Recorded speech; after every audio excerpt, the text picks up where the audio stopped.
It's an honor to have you all with us tonight. I know that Commissioner Al Haidous is here, and I'm going to ask him to come up and do a quick presentation for us. Commissioner? Good evening. You and Ash make this community very proud. I know Ash is here. I've been trying to say hello to him, but it's easier to get to Congressman Dingell than Ash. So I'm honored to be here today, especially when I have the chance to ride the elevator with Congressman Dingell. That's a great honor to have you here.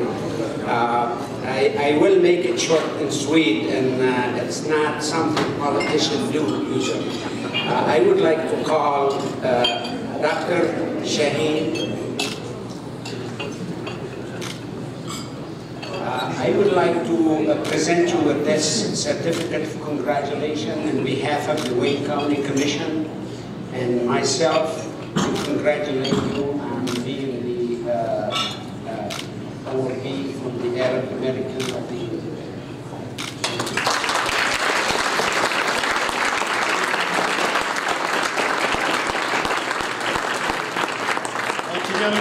Together one more time, Shibna. Thank you very much. At this present time, I would like to call Khalid Matwa and Dr. Hassan on his behalf. And thank you for allowing me to present those certificates on behalf of Wayne County. Hope you all have a great evening. Thank you. Thank you so much.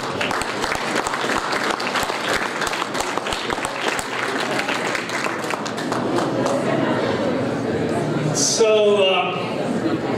the biggest mistake you make in a VIP reception is to start naming names. Because obviously, you are all extremely important to us. But there is someone I really meant for some time to say how much I appreciate his leadership and the work that he has done on behalf of Arab American community. My friend Radwan Khouri, who's been hand in hand with us for the past 5-6 years. So Radwan, I meant to say this to you some time back, so I hope this is a good place for me to say that. They gave me a bit of script to introduce John Dingell. But then, how can you introduce a legend in a quick script? And how do you really find the words to describe this man? We can talk about him being a champion of civil rights. We can talk about him being a champion of healthy environments, clean airs. We can talk about him spending his career making sure that everyone has the dignity of healthcare and protection. We can talk about his principles.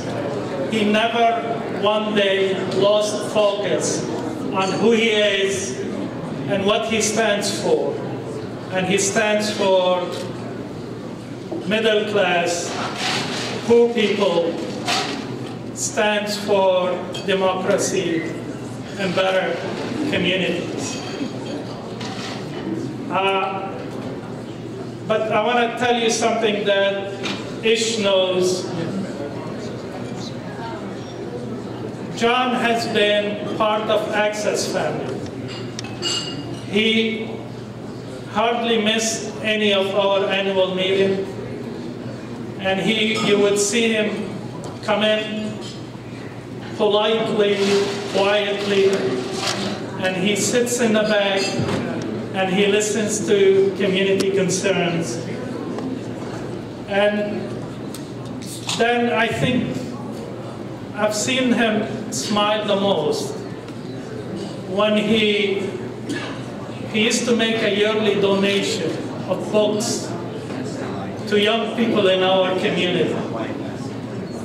And honestly, this is the only time when I see him, I see a very big smile on his face, bringing these books and giving them to kids in our community. I think the simple things says so much about this legend, and it's an honor that we've been represented by such a powerful, powerful, principled man. Please help me congratulate Congressman John Dingell for more than 50 years of service to our people.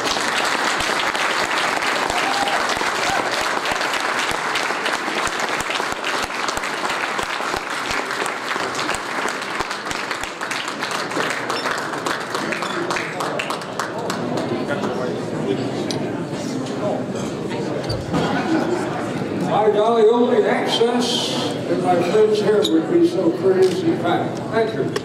How grateful I am for what it is you do and have done.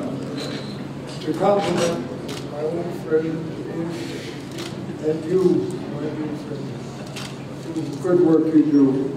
To see my colleague, or would have been my colleague otherwise, and also to see my good friend, the new county commissioner, Al Horton.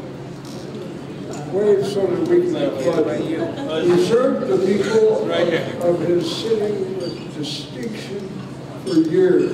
Now he's going to be a county commissioner. I'm not sure whether that's better for us or worse, but I think it's going to be a good thing for the county because this type of business is needed. The other distinguished guests I'm delighted to see.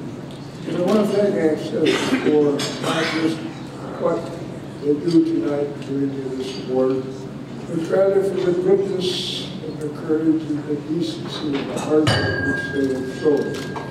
And I'd like to congratulate all of the public officials I see here, too many to name like individually, but to let you know how important these people are to the goodness that we know and share. I want to say that Access, I watched Access grow from a little one-room store on Dix to something that is much bigger and better. It serves our people in such a wonderful way.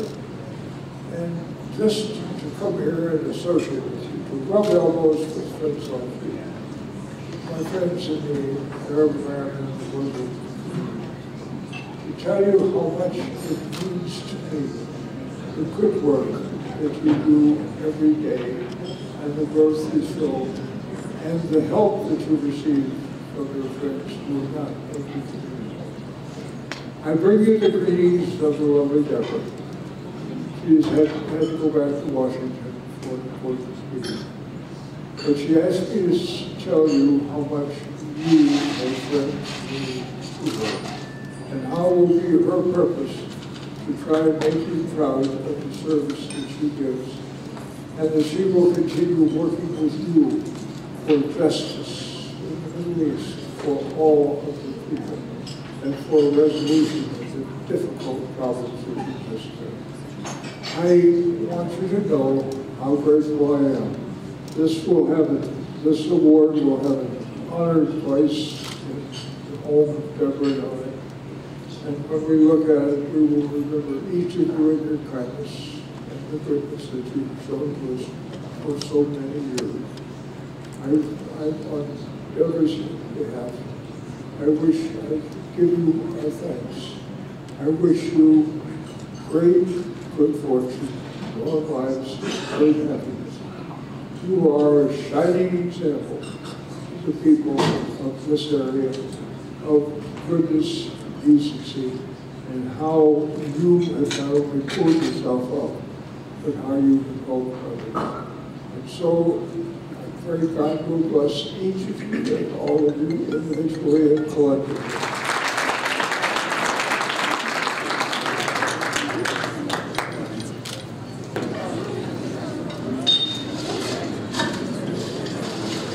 Good evening, and thank you for that warm welcome, and it's a distinct honor and welcome for you to welcome me here back to the 44th Annual Access Dinner. As a long-standing friend and supporter of Access, I am truly thrilled to serve as your MC this evening. The Access Annual Dinner is not only a celebration of the successes of the organization, but also a celebration of Access's commitment to you, its friends and supporters who have been instrumental to the organization's growth over the years. Now tonight, we celebrate shaping our future, and we reflect on the ways that Access has made a difference and how it is giving the tools to others to make their own difference as well. Now later in the program, we will share with you a special video presentation that will highlight some of the most inspiring people and stories of Access. Access is passionate about assisting, improving, and empowering the communities that it serves each and every day. Its unique model, comprised of nearly 100 programs, has allowed the organization to reach 800,000 contacts this year alone, and that's just in the state of Michigan.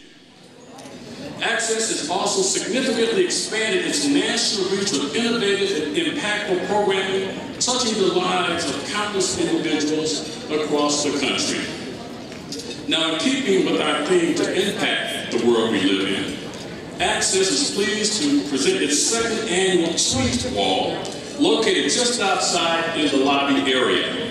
Tonight's event will serve as the launching pad for the #IamAccess social media campaign, which will promote Access's 44 years of service to the communities in Michigan and across the nation. This campaign will run on Twitter, Facebook, and Instagram throughout this year, leading up to the 45th anniversary celebration next year. So tonight, every time you tweet using the #IamAccess, your message will be on display on the 70-inch screen outside and throughout the Twitterverse for everyone to read and enjoy this evening. But he has sent greetings and congratulations by video. Ladies and gentlemen, please direct your attention to the video screens. Good evening and congratulations to Access as it celebrates 44 years of service to the state of Michigan. The staff, board, volunteers, supporters, friends, and clients of Access should be proud of another successful year, and I wish you the best of luck moving forward.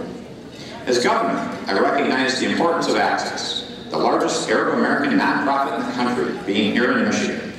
The organization's nearly 100 programs provide essential services in wellness, employment, and education to thousands of Michigan residents. We're also honored to be home to the Arab American National Museum, the only museum in the world that tells the Arab American story. I'd like to congratulate this year's Arab American of the Year awardees, Dr. Jack Shaheen and Dr. Khalid Matala. Dr. Shaheen's generous commitment to philanthropy through Access's Center for Arab American Philanthropy has been invaluable. Dr. Matala should be commended not only for his pioneering work in Arab American literature, but also his unwavering support to the Arab American National Museum. There's so much to be proud of at Access. Again, congratulations to all of you on another great year. I look forward to celebrating with you for many years to come.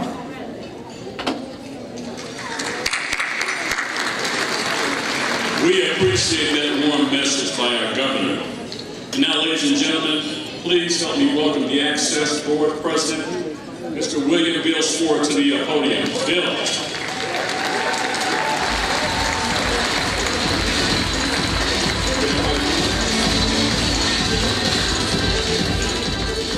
Good evening. Thank you. Okay, before I get started, is there anything in my teeth? Okay. The tabbouleh is good. Good evening and welcome to our 44th annual dinner. This is a long way from the Union Halls, and you honor us with your presence. And you're all honored guests, and thank you for joining us. My job as the president of the board is sort of, this is part parent-teacher conference and part report card. And so please, if it seems too structured, that's okay. We're glad to have you, and we want you to know how glad we are. We're pleased to have you as we celebrate our successes and recognize those who so admirably have represented our community by honoring our Arab American heritage through community empowerment and recognizing those who have provided services and leadership in our community. We're able to provide service to people of every background and to be a non-profit organization of excellence in everything we do. On behalf of Access, I want to thank our sponsors, especially our underwriters, Comerica Bank and Ford Motor Company, for their continued and generous support. Without all of you, we would not be here today. I'm extremely privileged to recognize our Access staff and their volunteers, whose dedication is unsurpassed. We all know that the decision to pursue a career or to pursue an avocation in nonprofit activity involves an exceptional level of commitment to a cause as well as a special kind of sacrifice. They certainly don't do it for the money. HR doesn't want me to say that. The voice of Arab Americans has been historically underrepresented in the American political and governmental system. Thanks to the National Network for Arab American Communities and their extensive work, that is changing and our voice is growing stronger. As a result of the commitment of the members of NAC, we have begun the catalyst for our national program, Take on Hate.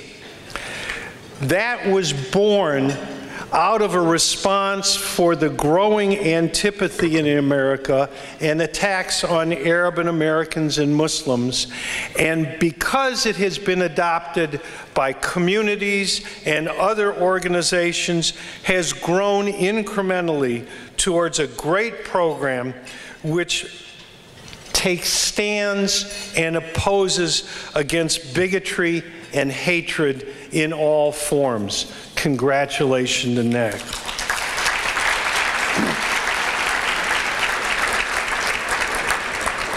Access also, well, they turned up the volume again, continues to empower the community nationally by demonstrating the impact of collective Arab American giving through our Center for Arab American Philanthropy. This year, the Center for Arab American Philanthropy has awarded $800,000 in grants to nonprofits and organizations that are making a difference both right here at home and across the nation.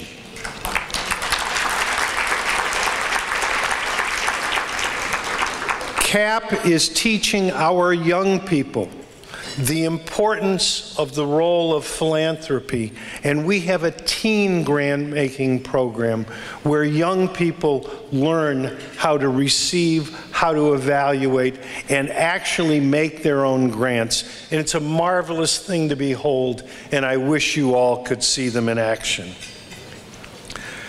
We maintain our positive influence on the economic state of our region through our Employment and Training Department, which this past year has connected more than 10,000 clients with training and job opportunities and job placement. In addition, the Access Growth Center, our entrepreneurial support arm, has helped establish 82 businesses and grow 57 existing businesses. In the area of social services, we were recognized by the Michigan Medicare Medicaid Assistance Program and Senior Alliance Agency, and the Senior Alliance Agency on Aging, for saving Medicare recipients in Western and Southern Wayne County more than $250,000 in premium and prescription costs. One of our most important successes involves our Youth and Education Department, which this year competitively was awarded the 21st Century Learning Center grant by the United States Department of Education. This grant will allow us to serve an additional 1,100 at-risk students daily at 19 schools within 4 communities, providing academic enrichment and elevating the quality of young lives.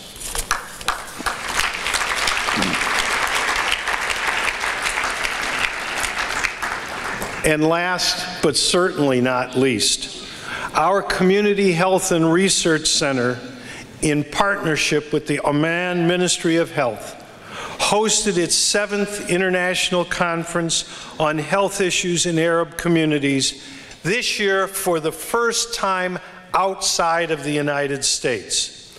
This global event and one of a kind scientific forum drew over 400 health professionals representing 48 academic institutions and health organizations from 33 countries.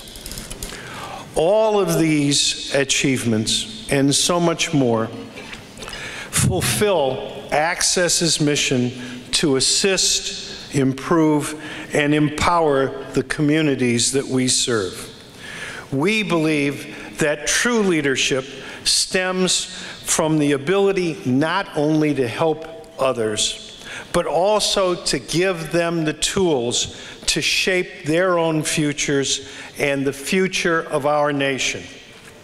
And so, as Mahatma Gandhi so eloquently once stated, in a gentle way, you can shake the world. We thank you for being here this evening and for helping us gently shake the world. Thank you, Bill, for those great and timely remarks about the great work that this organization has done and will continue to do. Ladies and gentlemen, now I will have the very special honor of presenting a very special guest and dear friend of Access, and he's here with us this evening. Please help me welcome Detroit Mayor Mike Duggan.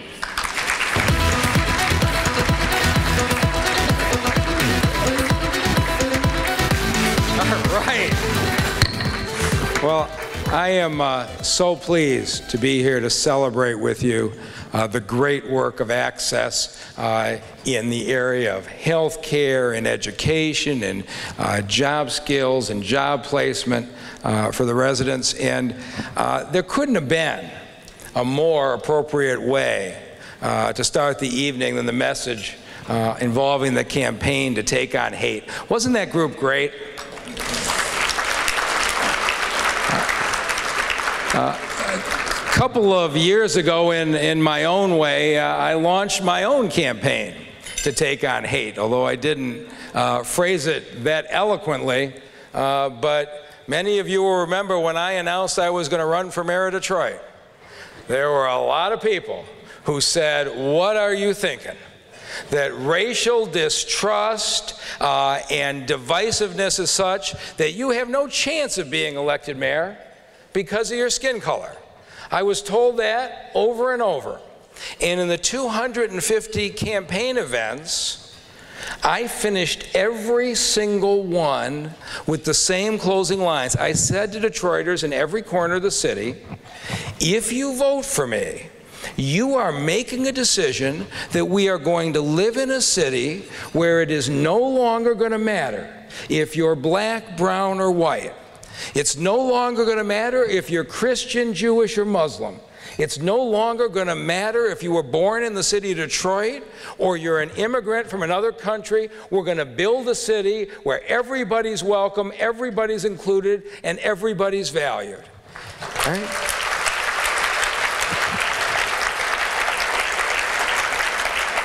I was confident I knew what was in the hearts of Detroiters from the beginning. I never had any doubt, and the results, at the end of the day, weren't even close. The people of this city know what they want. And for 44 years now, this dinner's been held. Access has stood for the principles of equality and justice and inclusion, and I believe deeply in those principles. And I have believed so deeply that in the 80s and 90s, I was a board member of the Access Board of Directors. And so if you want to know how far we've come in the area of diversity inclusion, I am so proud to welcome Access here as the first mayor of Detroit who was ever a board member of this organization.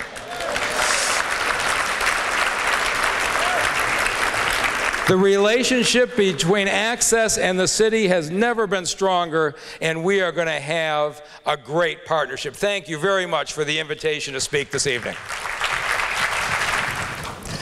Thank you, Mayor Duggan. And next, I'd like to introduce another public servant and also a former board member of Access who works hard to make our community stronger. Please join me in welcoming Dearborn Mayor John O'Reilly. John?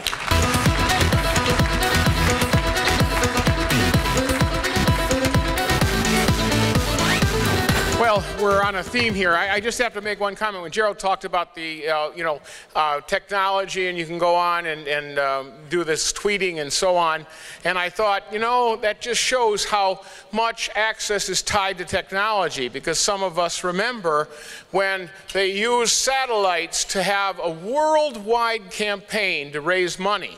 And it was, how many people here remember that period where they were going out and going through all over the world and having this big, 12 or 24-hour fundraising? How many people remember that? Clap. Remember it? I know Ish and others remember it. But that just shows how creative they are. And I've been pleased to be around them pretty much the entire time and having an association with them. And it's so interesting because it started to help immigrants come and adjust and be successful in this community. But it evolved over time until it really became a matter of they wanted to make everyone succeed. They wanted to work with everyone, which was just what Mayor Duggan just alluded to.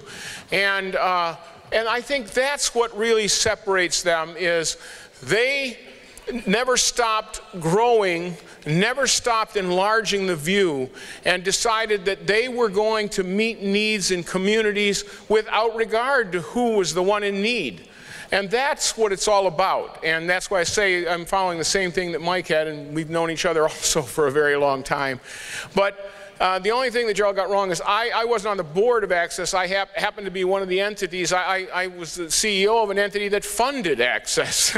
But that's another thing, because there was a frustration. Just to understand the kind of things that happened, there were certain organizations who were trying to help people, but there was a catch-22. The way the system worked, you had to get enough points, so everybody bid to get money to provide services, but you had to have enough points to get the money. And the points were based on your former performance in that exact service. Well, if you hadn't been able to do the service because you couldn't get the money, you could never get the points for that, and therefore you'd never succeed. And so I asked my board, I think we need to go and recognize that we need some services for communities that are underserved. They agreed, and so we altered the process. And Access and ADC were both then contractors of the agency I ran. and they've been going like crazy ever since, and they've been incredibly successful. And so again, we have to make sure that we're not artificially restricting any organization that's trying to make a difference, because in the end we lose. Access, becoming a contractor, becoming a party that was getting federal and state funds, allowed them to grow, to expand. And as you heard, in fact we just heard now, they've earned more money because they're so successful that now they have no trouble accessing grants. So I just want to make a point. We need to not be limiting or self-limiting. When we have people who want to help and want to make our community better, we need to embrace them and encourage them. And Access has been doing it for 44 years. Thank you. You know, as we've mentioned, tonight's program celebrates both the roles that Access and you play in shaping our future, and also sets the stage for a year-long social media campaign that we introduced earlier in the program. Please turn your attention to the screens as we share with you a brief video. Tonight we are taking an untraditional approach with our video presentation. Rather than Access telling you the story, you will hear from those whom the organization serves and those who serve them through Access.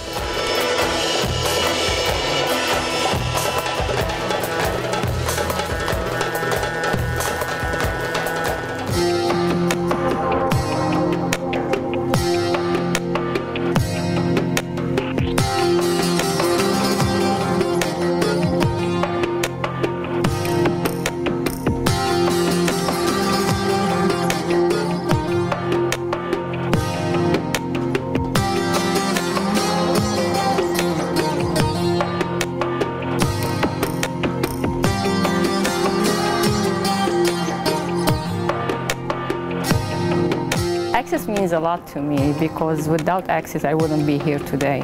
Access is my home, where I come to learn. Access means it's like a big helper.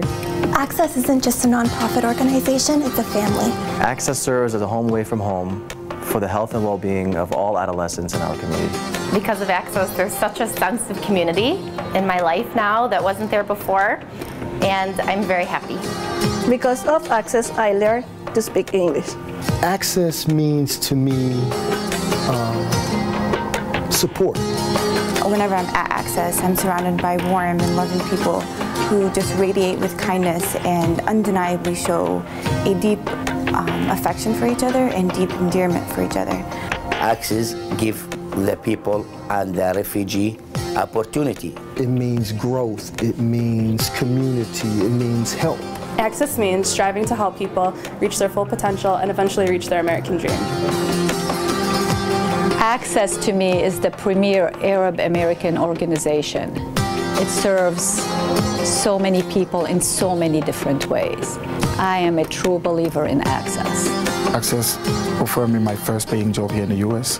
and now I'm working as a caseworker where I provide employment services to the people who have mental illness. Because of Access, over 500 children and adolescents have the ability to seek out a safe haven for their health needs. Access is a place that I made a lot of friends. Because of Access, I've been able to help people who came in a similar situation like me as refugees get started in the United States. Because of Access, I'm seeing the people that I serve moving from the dependent stage to the independent stage, and they are living a happy life now. Because of Access, I start a new business and I became a homeowner. When someone came to Access without any education, they help him, despite his color, his race, his origin. Access through the Center for Arab American Philanthropy means giving back. It teaches about community engagement and involvement, and certainly generates a passion for giving back. What Access means to me is no matter how young you are, no matter what your background is, anybody can give back to their community. Access gave our community one of the best gifts, a gift that they will always look backward to with pride and always look forward to with hope, and that is the Arab American National Museum. The museum started shortly after the 9/11 situation.